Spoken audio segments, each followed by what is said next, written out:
नमस्कार दोस्तों, मैं सुरेंद्र सिंह रावत और मैं अपने YouTube channel target with Surendra पर आपका हार्दिक स्वागत और हार्दिक अभिनंदन करता हूं।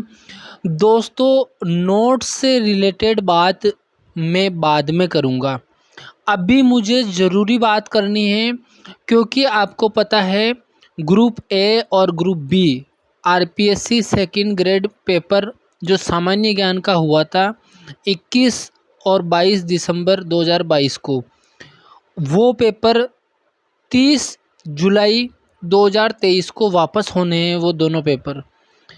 तो बहुत सारे स्टूडेंट जो रेस में हैं, जो इस रेस में है, रेस का मतलब जिनका सिलेक्शन कहीं ना कहीं आसपास हो रहा था, है ना, उनकी मैं बात कर रहा हूँ जो अपने आप को रेस में मान रहे हैं कि भाई मैं रेस में हूँ। यानी मैं कह सकता हूँ कि मैं जनरल का, फिर आप एससी एसटी का अपने हिसाब से लगा लेना अंदाज़ा, जिनके जनरल में 300 के आसपास नंबर हैं। अब एससी और नीचे चले जाएंगे, एसटी और नीचे चले जाएंगे, बाकी कैटेगरी नीचे चली जाएगी, लेकिन जो 300 जनरल में जो 300 के आसपास हैं वो अपने आप को रेस में माने, और कहीं ना कहीं अगर मान लो उनके 10-20 नंबर कम पड़ रहे हैं तो वो यहाँ पर बाजी मार सकते हैं। तो इसीलिए मैं ये वीडियो बना रहा हूँ आपके लिए। नोट्स की बात मैं एंड में करूँगा और वीडियो को पूरा देख के आपके लिए बना रहा हूँ, आपके खातिर बना रहा हूँ। हालांकि आपको पता है मैं दूसरा वीडियो बनाता तो भी, लेकिन मुझे पता है कि इस समय स्टूडेंट को क्या रिक्वायरमेंट है।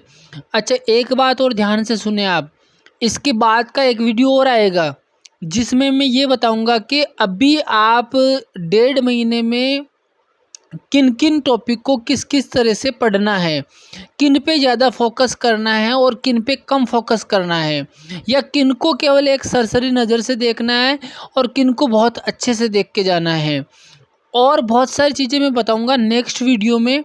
अभी केवल मैं ये बताने आया हूँ कि आप 100 में से 90 क्वेश्चन कैसे सही कर सकते हैं अगर आप इस जो बचे हुए दिन हैं, 1 महीना, 1.25 महीना, 1.5 महीना जो भी हैं, इन बचे हुए दिनों में आप 100 में से मैं आपको, है ना, पूरी तरह से आश्वस्त करता हूँ कि जो अपनी जी जान लगा देगा और स्मार्ट स्टडी बना देगा, वो नेक्स्ट वीडियो में बताऊंगा आपको। बताई हुई है मेरी बहुत सारी वीडियो में, लेकिन आप क्या कि वीडियोस को देखते नहीं हो, आप डायरेक्ट क्वेश्चन करना चाहते हो।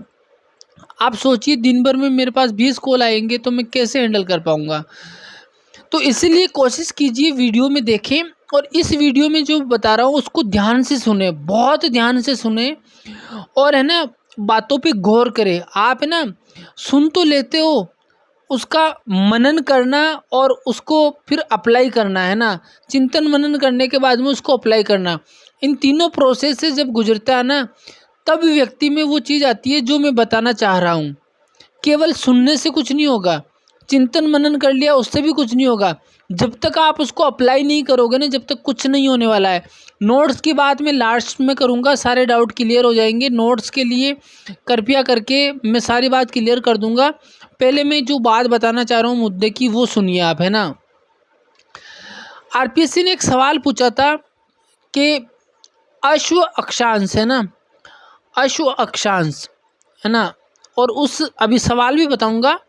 अश्व अक्षांश यहाँ पर साफ साफ लिखा हुआ है, अश्व अक्षांश 30 से 35 डिग्री अक्षांशों को अश्व अक्षांश कहा जाता है। बिल्कुल बाकायदा मेरे नोट्स में लिखा हुआ है।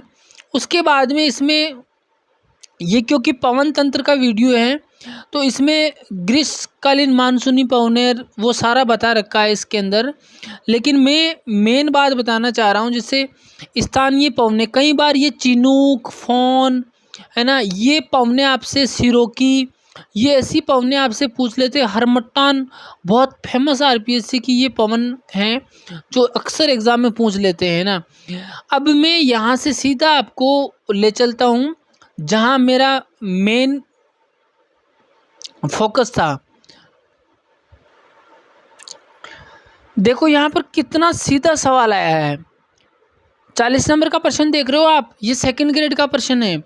अश्व अक्षांश जो अभी लास्ट सेकंड ग्रेड के पेपर हुए थे ना 3, उनका अश्व अक्षांश संबंधित है पवनों से, हिमनदों से, वर्षा से, रेगिस्तान से।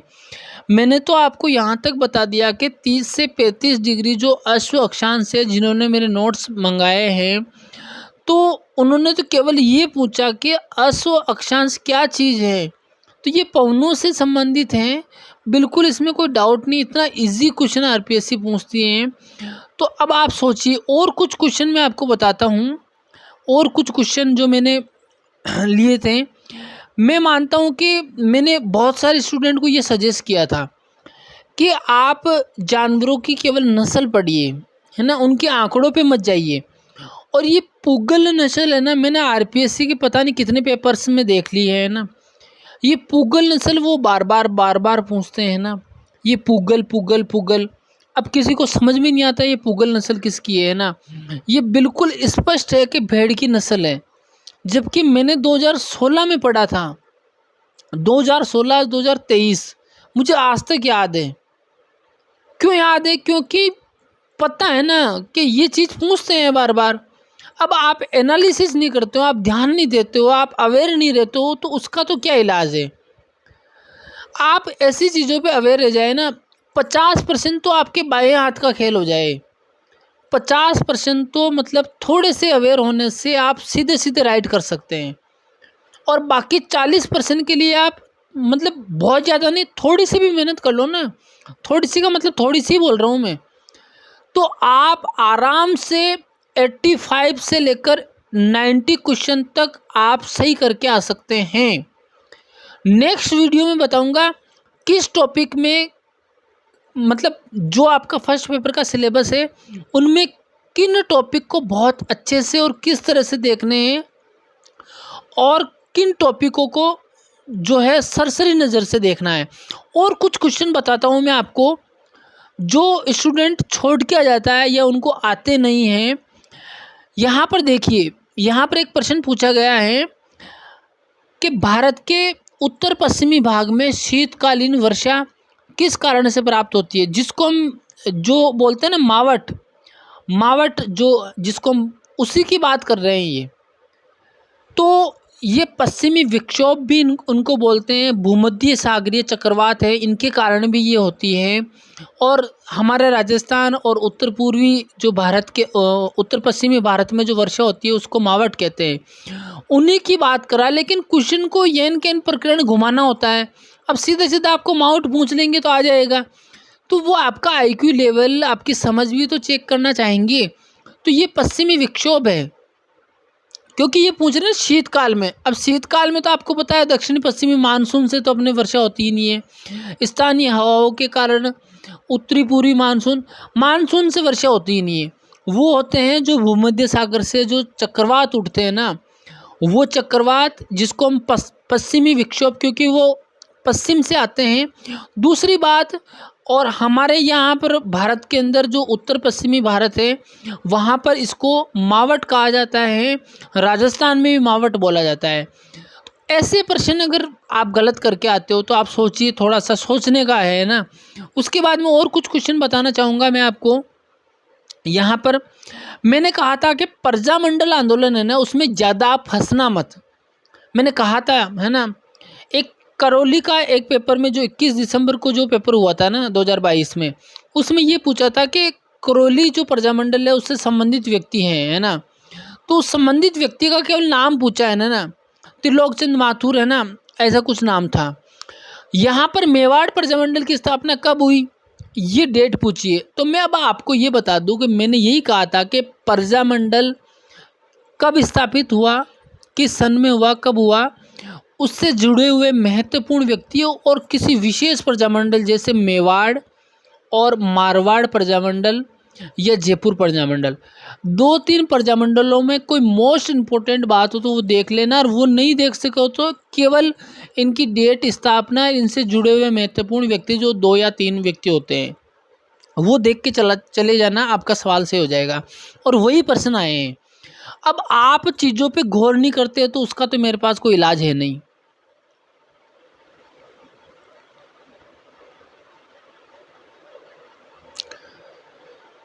उसके बाद में कुछ और प्रश्न आपको दिखाता हूँ मैं। यहाँ पर देखिए, आम्र वर्षा है ना, क्या होता है कि साउथ इंडिया में है ना, अ, आमों को पकने के लिए है ना, मैंगो शावर्स है ना वर्षा होती है, जिससे आम जल्दी पक जाते हैं। तो अब हालांकि वो तो एक क्षेत्र विशेष है ना, क्षेत्र विशेष है, लेकिन इन्होंने तो केवल है ना उत्तर भारत, उत्तर प्रदेश, गुजरात, मध्य प्रदेश और दक्षिण भारत। अब आंख बंद करके भी अगर किसी ने अगर मानसून अच्छे से पढ़ा हो ना, तो दक्षिण भारत, और इतना इजी सवाल शायद है ना, मेरे को लगता है ये कांस्टेबल लेवल का सवाल है। अब आप खुद है ना अपने ऊपर थोड़ा सा आप एनालिसिस कीजिएगा है ना। मैंने गला फाड़ फाड़ के कहा था कि मैंग्रोव वन है ना, ज्वारीय वन, ये जो है ना, ये मैंग्रोव वन, ज्वारीय वन एक ही नाम है। और आप मानोगे नहीं, इस पे मैं वीडियो भी बना दूंगा भले ही, लेकिन ये 2016 में ही मैंने ये एनालिसिस करके फाइनल कर लिया कि जितना ज़्यादा फोकस आरपीएससी का ज्वारीय वनों पे रहता है ना, उतना फोकस अदर वन पे नहीं रहता है। तो ये डेल्टा क्षेत्र में पाए जाते हैं, जैसे आपके सुंदरवन का डेल्टा हुआ, गुजरात का कुछ क्षेत्र हुआ है ना, इधर आपके जो समुद्र तटीय जो क्षेत्र है ना, वहाँ पर ये पाए जाते हैं। तो इनकी जगह 4-5 जगह वो फिक्स है, तो डेल्टा क्षेत्र में ये वन पाए जाते हैं। तो बिल्कुल है ना, पहले से मुझे इन चीज़ों का अंदेशा रहता है कि ये चीज़ें पूछी जाती है और 100% वही आती है। मेरा कहने का तात्पर्य आप है ना, मैं कहना ये चाह रहा हूँ आपको। अब यहाँ पर मैंने तो ये कहा था कि आप नदियों को भी अच्छे से पढ़िए, मैंने एक वीडियोज़ में बता रखा है। यहाँ पर केवल इन्होंने आंतरिक प्रवाह क्षेत्र के अंतर्गत नहीं है, उस नदी का नाम पूछा है जो आंतरिक प्रवाह क्षेत्र के अंतर्गत नहीं है। तो यहाँ पर आपको पता है घग्गर नदी आंतरिक प्रवाह की नदी है, कांतली नदी आंतरिक प्रवाह की नदी है, काकणी और खारी।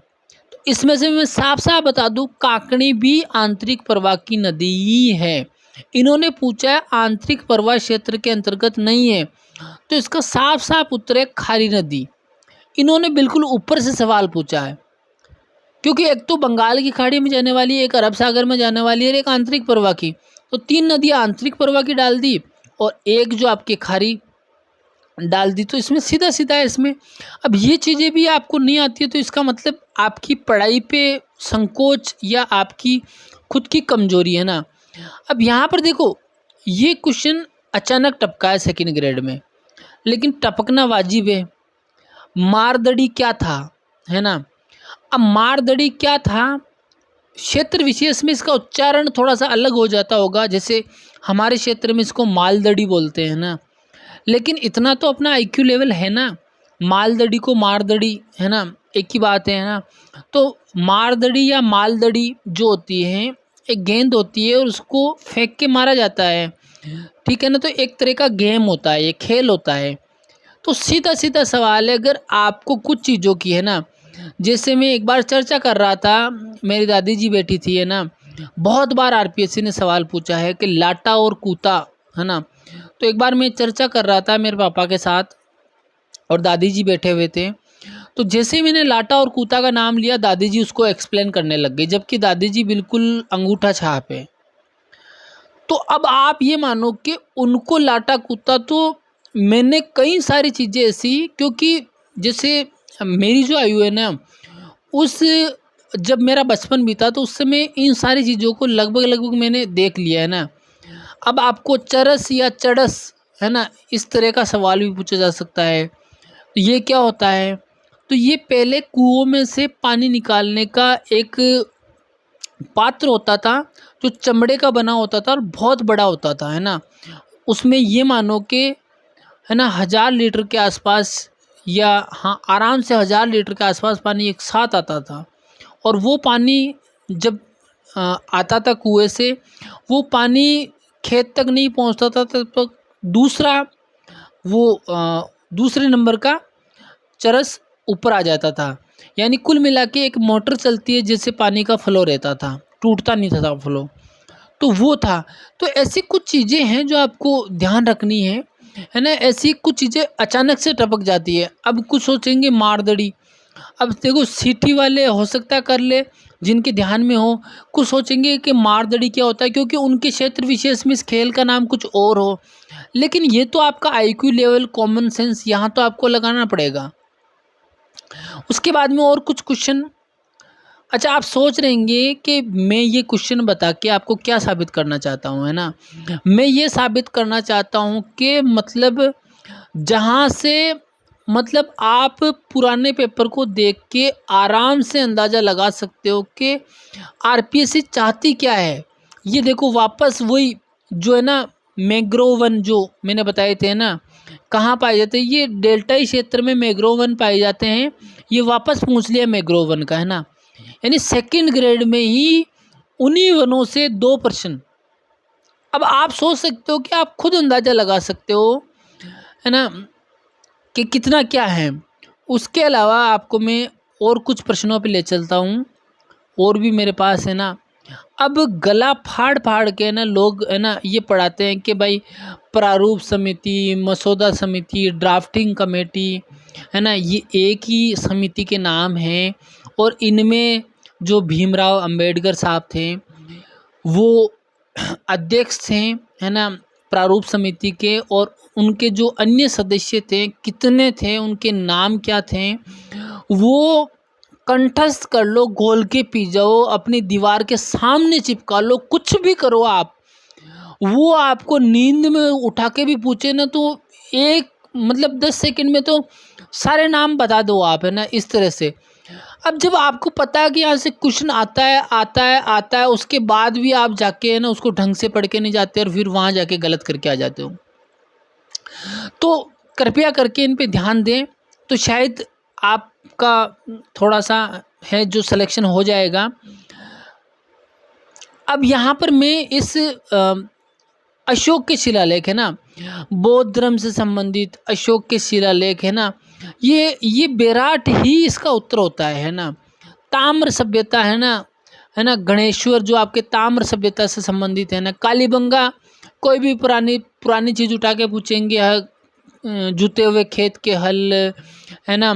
इसके अलावा जो आपके हैं प्राक हड़प्पा कालीन सभ्यता, है ना, मतलब हड़प्पा से भी पूर्व के अवशेष कहाँ से मिले हैं। और भी बहुत सारे कालीबंगा के संदर्भ में प्रश्न है ना। तो ऐसी चीज़ें आपसे पूछेंगे ना।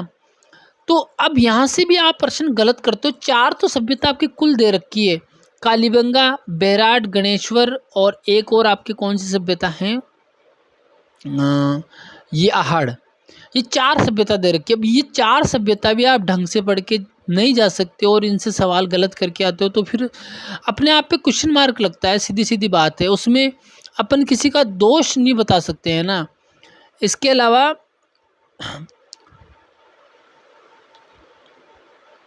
यहाँ पर ये देखो प्रजामंडल का, फिर मैंने कहा ना प्रजामंडल के मैंने तीनों आरपीएससी की ABC 3 ग्रुप के पेपर हुए।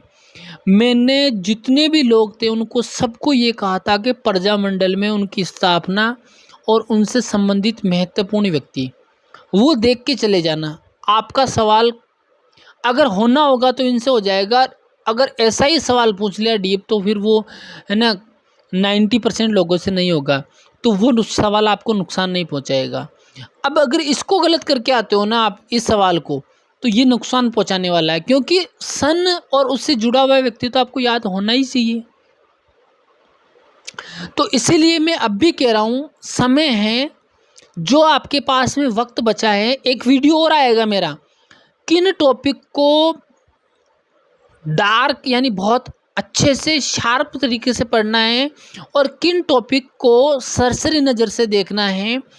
और आप इन आरपीएससी के तीनों पेपर का हर टॉपिक पे क्या प्रश्न पूछा गया है, 5 दिन में आप बहुत अच्छे से एनालिसिस कर ले, बहुत अच्छे से किस टॉपिक से कैसा प्रश्न आया आपके दिल और दिमाग में छप जाना चाहिए। जैसे आप टॉपिक उठाओ आपके दिमाग में ये सीधा क्लिक होना चाहिए कि ये प्रश्न इस टॉपिक से आया हुआ है, ये टॉपिक में पढ़ रहा हूँ, इस टॉपिक से ये प्रश्न आया था। तो मुझे क्या करना है, तो 3 पेपर से है ना 3 पेपर से आप पूरी तरह से ये अंदाज़ा लगा पाएंगे कि मुझे इस टॉपिक में किस चीज़ पे ज़्यादा फोकस करना है। और मेन वही बात होती है कि अपने सामने 50 चीज़ें पड़ी है खाने के लिए, अपने काम की क्या है वो खानी है। आप 1.5 महीने में 1 महीने में वो सारी चीज़ें नहीं खा सकते हैं और खाना भी नहीं चाहिए, क्योंकि जब हमारा पेट यानी हमारा सिलेक्शन केवल उन चीज़ों से हो रहा है जो हमारे काम की है, तो हम बिना मतलब दूसरी चीज़ों को क्यों खाएं, क्यों पढ़ें? क्योंकि हमें विद्वान अभी नहीं बनना है, विद्वान बाद में बन लेना आप। अभी केवल हमें एग्ज़ाम पास करना है, अपने को अपनी रोजी रोटी के लिए जॉब लगना है, बच्चों को पढ़ाना है, ये सारी चीज़ें करनी हैं। तो इसके बाद में अब मैं नोट्स पे थोड़ी सी बात कर लेता हूँ। देखो, नोट्स के बारे में हम थोड़ी सी बात कर लेते हैं। जैसे कुछ विद्यार्थी हमें अभी बोलेंगे, जैसे अभी 30 जुलाई को वापस पेपर है ए और बी ग्रुप वालों का, तो वो कहेंगे सर हमें फर्स्ट पेपर जीके के नोट्स। तो मैंने अपडेट नहीं किए हैं नोट्स को, नोट्स वही हैं, लेकिन मैं इतना आपको ये कहता हूँ कि जैसे नेक्स्ट वीडियो आएगा ना मेरा, तो मैं आपको बता दूंगा कि मेरे नोट्स में से आपके काम की चीज़ें क्या क्या हैं। तो जो मेरे फर्स्ट पेपर के जीके के नोट्स मंगवाना चाह रहे हैं, मैं ये तो नहीं कहता कि वो आपके लिए 100% सफिशिएंट होंगे, ये तो मैं नहीं कहूँगा। लेकिन मैं ये ज़रूर कहूँगा कि वो आपके सिलेक्शन में और आपकी जो 1.5 महीने की, 1 महीने की, सवा महीने की तैयारी है, उसमें मेरे बताए अनुसार अगर आप, जैसे मैं एक वीडियो बना दूंगा कि मेरे नोट्स में से इन टॉपिक को आप बहुत अच्छे से पढ़ लेना, और आप वो पढ़ के चले गए, तो निश्चित रूप से आपके सिलेक्शन में 4 कदम मेरे नोट्स सहारा ही देंगे, है ना, आपको पीछे धकेलेंगे नहीं। बाकी आपकी इच्छा है, आप जहाँ से आपने पढ़ा है जहाँ से पढ़िए। लेकिन अगर कोई मेरे नोट्स मंगवाना चाहते हैं तो मैं, क्योंकि झूठ बोलने की मेरी आदत नहीं है, तो मैं झूठ बिल्कुल नहीं बोलूँगा। मैं ऐसे नहीं बोलूँगा कि 99% आप ख़रीद लीजिए मेरे नोट्स में से आ जाएंगे, नहीं। क्योंकि मेरा लालच तो केवल इतना है ना, मेरे नोट्स बिके, आपका तो ज़िंदगी बनने वाला है। मैं इतना कह सकता हूँ कि जो टॉपिक मैं आपको बताऊँगा उनको आप मेरे नोट्स से पढ़ के चले जाएंगे, तो निश्चित रूप से वहाँ से आपको, है ना, मतलब निराशा हाथ नहीं लगेगी कतई। वो आपके, मान लीजिए आपके अगर 70 क्वेश्चन सही हो रहे हैं तो आपके 75 सही करवाएंगे, 76 सही करवाएंगे, हो सकता है 80 भी सही करवा दे। लेकिन आपको 70 क्वेश्चन सही हो रहे हैं तो उसकी जगह आपको ऐसा नहीं है कि आपको 69 पे ले आएंगे या 65 पे ले आएंगे, ऐसा कतई नहीं है। तो जो अभी एट प्रेजेंट केवल जो 1.5 महीने का समय है, उसके लिए जो भी नोट्स मंगवाना चाहते हैं जीके फर्स्ट पेपर, है ना, जिसमें करंट जीके को छोड़कर बाकी मैटर आएगा, तो वो जो मंगवाना चाहते हैं, वो ही कॉल करें। रेट मेरी फ़िक्स रहेगी और ज़्यादा सवाल जवाब नहीं करें, क्योंकि मैं बता रहा हूँ कि अगर आपको मेरे पे ट्रस्ट है तो मैंने बता दिया आपको। मैं ये कह रहा हूँ कि आपके जो काम के मेरे नोट्स में से जो चीज़ें हैं वो 60 से 70% वो काम की चीज़ें हैं। मतलब जिसको आप पढ़ के जाओगे तो वो आपके, मैं बोल रहा हूँ ना, 70 क्वेश्चन सही हो रहे हैं तो आपके 75-80 पे ले जाएंगे वो आपको। जो टॉपिक मैं पढ़ाऊँगा वही पढ़ने हैं उनमें से, बाकी को स्किप मारना है, बाकी को आपको अदर जगह से मैनेज करना है। उसके अलावा कुछ लोग जो नए लोग हैं, सेकंड पेपर एसएसटी के बारे में पूछ रहे थे, सर इनके नोट्स कब? तो मैं इनके नोट्स अपडेट कर रहा हूँ, और मैंने कहा था कि मैं गर्मियों की छुट्टियों में अपडेट कर दूँगा। लेकिन कई बार, है ना, मैंने कहा था ना कि भगवान नहीं करे ट्रेजेडी हो जाए, तो कई बार ट्रेजेडी हो जाती है, कई इश्यूज आ जाते हैं, तो उस कारण थोड़ा सा लेट हो रहा है। लेकिन मैं इतना ज़रूर कह सकता हूँ कि जो सेकंड ग्रेड की न्यू वैकेंसी आएगी उससे 7-8 महीने पहले, कोशिश तो मेरी अगले 1 महीने, 2 महीने, 3 महीने, 4 महीने, 5 महीने में रहेगी, लेकिन ये मान के चलिए कि 7-8 महीने पहले आपके हाथ में होंगे एसएसटी के नोट्स। फर्स्ट पेपर जीके के भी तैयार तो मुझे दोनों पेपर ही करने हैं, लेकिन पहले मैं एसएसटी का तैयार कर रहा हूँ। और हालांकि तैयार अभी भी दोनों ही हैं, लेकिन फरवरी 22 में मैंने बनाए और अप्रैल में सिलेबस चेंज हो गया। चक्कर ये पड़ा, उनमें से कुछ न्यू टॉपिक जो है मैंने मेरे टेलीग्राम चैनल पे भी डाल दिया। तो अब आप सवाल नहीं करें, केवल जिसको नोट्स खरीदने हैं, बहुत ही इम्पोर्टेंट बात करनी है, वही मेरे नंबर पे कॉल करें। बाकी ऐसा नहीं हो कि सर मैं कैसे तैयारी करूं, वो सब बता दिया मैंने, है ना। और नेक्स्ट वीडियो जो मेरा आएगा शाम सुबह में आ जाएगा, क्योंकि 30 जुलाई को पेपर है, तो उसमें मैं बता दूंगा कि किस तरह से आपको कौन कौन से टॉपिक को अच्छे से पढ़ के जाना है। अच्छे से मतलब किस तरह से अच्छे से सब कुछ बता दूंगा, और किन टॉपिक को आपको सरसरी नज़र से या उनका ओवरव्यू लेके जाना है।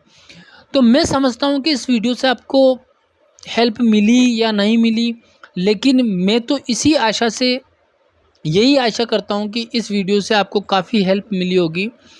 और चैनल को सब्सक्राइब करना, लाइक करना, है ना, शेयर करना, ये आपकी इच्छा हो तो करना भाई साहब, आपको पसंद आए तो करना।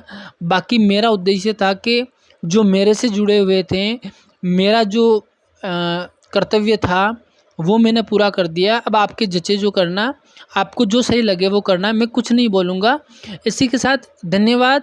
और अर्जेंट इम्पोर्टेंट काम हो, 2 मिनट बात करनी हो, 1 मिनट बात करनी हो, टू दी पॉइंट बात करनी हो, तो आप इस पे कॉल कर सकते हैं मेरे नंबर पे, ये जो दिए हुए नंबर हैं इन पे। बाकी नोट्स मंगवाने हैं तो नोट्स का सीधा मैं आपको प्रोसेस भेजूँगा, उस प्रोसेस को फॉलो करेंगे तो आपके पास में 3 दिन के अंदर या 4 दिन के अंदर लास्ट आपके पास में, है ना, बाय पोस्ट नोट्स पहुंच जाएंगे। पीडीएफ वगैरह किसी को कुछ नहीं मिलेगी, है ना। तो जिसको लेना हो वो टू दी पॉइंट बात करें, इसमें ये है न वो है न, ये सारी बातें नहीं करें। और इम्पोर्टेंट तनाव, बहुत ज़्यादा परेशान हो, है ना, वो मुझे अर्जेंट, जिसको बोलते हैं ना अर्जेंट, वो आप इस नंबर पे कॉल कर सकते हैं, केवल ये पूछने के लिए सर मैं तैयारी कर रही हूँ, कैसे कर रही हूँ। तो अभी मैं व्यस्त हूँ, अभी नहीं करें, जब व्यस्तता ख़त्म हो जाएगी तो मैं खुद ही कह दूंगा कि आप कोई आपके कोई इश्यूज़ है तो आप कॉल कर सकते हैं। मैं पूरी कोशिश करता हूँ कि मैं हेल्प करने की, नहीं तो 2016 कहाँ, आज 2023 चल रहा है, 7 साल बीत चुके हैं। मैं कंटिन्यू क्यों हूँ? क्योंकि मुझे पता है कि मुझे सही मार्गदर्शन मिलता तो मैं 2013 में सर्विस लग जाता। और उसके बाद में मुझे ना ये चीज़ें, सारी चीज़ें कहाँ से निकाली मैंने, खुद से तप के निकाली है ना, मतलब खुद को तपाया है, जब जाके चीज़ें निकली है ये, कि कैसे पढ़ना, किस टॉपिक को कैसे हैंडल करना, ये न वो न, ये सारी चीज़ें। तो जब तक आप खुद को, है ना, मैं केवल और केवल, है ना, ईश्वर करने वाला, सब कुछ ईश्वर है, माध्यम मैं हूँ, और मैं माध्यम बनकर केवल आपको मार्गदर्शन दिखा सकता हूँ। बाकी सब कुछ जो कर रहा है वो भगवान कृष्ण कर रहे हैं, भगवान कर रहे हैं, देने वाले प्रभु हैं, सब कुछ, है ना, उनके हाथ में है। हम तो कठपुतली हैं, वो जैसे नचाते हैं वैसे नाचते हैं। सब कुछ ये मेरा चैनल, मैं खुद, मेरा परिवार, आप सब लोग प्रभु की लीला है, और उन्हीं पे हम आश्रित हैं, और जो करते हैं वही करते हैं, केवल नाम हमारा हो जाता है, बाकी सारी लीला उनकी है। तो जो भी हो रहा है सारा श्रेय प्रभु को है, भगवान कृष्ण को है, राधा कृष्ण, है ना।